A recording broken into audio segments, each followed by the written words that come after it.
Okay. It's time to give my unpopular opinion that 2015 Sicario wasn't that great of a movie, especially when it comes to being an action thriller. You see, for me, Sicario gave me some of the most unforgivable aspects one can experience from a film like this. Overall, it's a bland, slow, and boring burn to sit through, to the point where even the action sequences and shocking twists can't save it. And that's not to say it's a bad movie in general, because I really think the story had potential, but ended up being told in the most lackluster and uninteresting way possible. And that's kind of a strange thing considering that crime thrillers like this should be the furthest thing away from boring. But Sicario somehow managed to hit all the wrong notes for me. So here's how Sicario did just that. Here's what makes action spectacle boring. One of the biggest contenders as to why this movie felt so uninteresting and monotonous were the characters. You know, they say that a story is only as interesting as the characters that inhabit that story, which really says a lot about the characters in Sicario. The thing is that almost every character is just an interchangeable slot.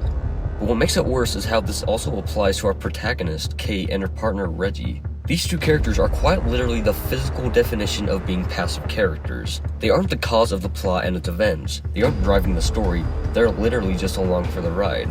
Now, it's important to understand that them being extremely powerless helps with the overall reveal of them simply being used in what's frankly an illegal mission. But there is one good aspect to them, which comes in the movie's opening scene.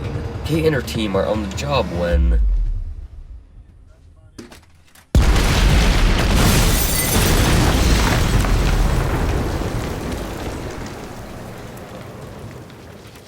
This is a crucial part of the story because it's the basis of Kate's motivation and involvement. She wants to know who's responsible, she wants payback, and this leads her and Reggie getting involved with the FBI and the drug cartel. But unfortunately, that's where it ends. From that point on, they have almost no real impact on the story. I get that they wanted to make the characters feel they have no power and authority here, but that doesn't mean that they have to play second fiddle. In fact, by the end of the movie, Kate's entire motive for her involvement in the first place, for the justice of her colleagues and to find the one responsible, is completely forgotten. And in its place is this now less personal goal to expose the mission. But like, why? I get that this was all part of the twist when Kate finds out that they were just being used by the squad, but even that doesn't add anything. They were being used, so what? What does it really matter? Ultimately, there's just no reason to invest in these characters, and that's not even accounting for the performances. You see, how a character acts and is portrayed will affect your relationship with them. So how does Sicario handle this? Those weren't our hostages. No, that was something else.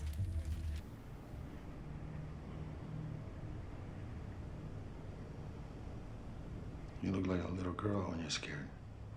For an action thriller, everyone seems to be so monotone and dull. Actually, Daniel Kaluuya's character Reggie is really the only prominent character to not be so dull and monotone. But funny enough, later in Nope, his character OJ fit this role in Life is More perfectly, so he could have ended up just like everyone else. But I digress. But trust me, the rest of the cast doesn't get too much better. Near the end of the movie, we finally learn that Alejandro's wife and daughter were murdered by the cartel, which sets up a revenge story for the film's ending. But not only is this plot point suddenly pulled out of left field near the end, but it's no more interesting or engaging than the rest of the movie already was. Unless you count a piling body count an improvement to your viewing experience, which, okay, maybe it is a little bit. And that's the thing, this movie introduces a lot of different scenarios and plot points that I've seen before, which brings me to my second contender.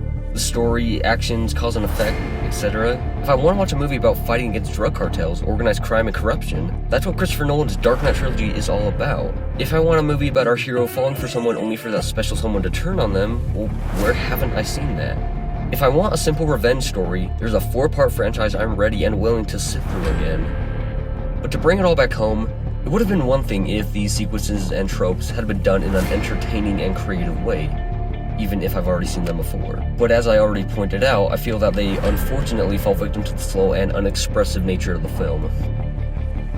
The last aspect I want to touch on is the action itself.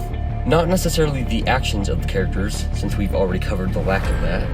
Instead, I want to focus on the action sequences themselves. The film was definitely marketed more in the lane of an undercover action crime thriller, rather than the more mystery crime thriller it more closely resembles, which I think really shows throughout the film, even in the action scenes. You'll notice that the action sequences generally don't have too much setup, to which they come off very brief and sudden. Luckily, there are some scenes that create an on-screen setup to something about to happen. whether that be the highway drive or getting ready to push into the mines. But even then, the setup and tension are presented in a physical on-screen form rather than an overall threat, one that exceeds the physical presence of the enemy. Ultimately, there's really nothing that separates the action and action spectacle from any other action thriller like it. And believe me, how action scenes are done will either make or break a film. One of the things that made Ambulance such a fun and exhilarating ride was the creative camera work of putting a red on a frickin' drone, flying down buildings and under frickin' cars.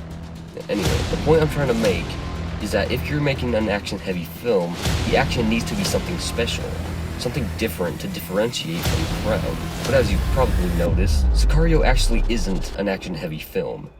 But why is that? That's because maybe I'm looking at it wrong, from the wrong perspective.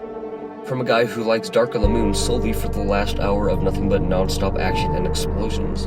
Believe me, Sicario is no Michael Bay popcorn blockbuster, it's no action spectacle, but is that the point? What is this film really about? Was it supposed to be a slow burn story in which our characters, like the audience, don't know what's about to happen? Don't know the truth? At the most basic level, this film is built upon uncovering a cartel and finding those responsible.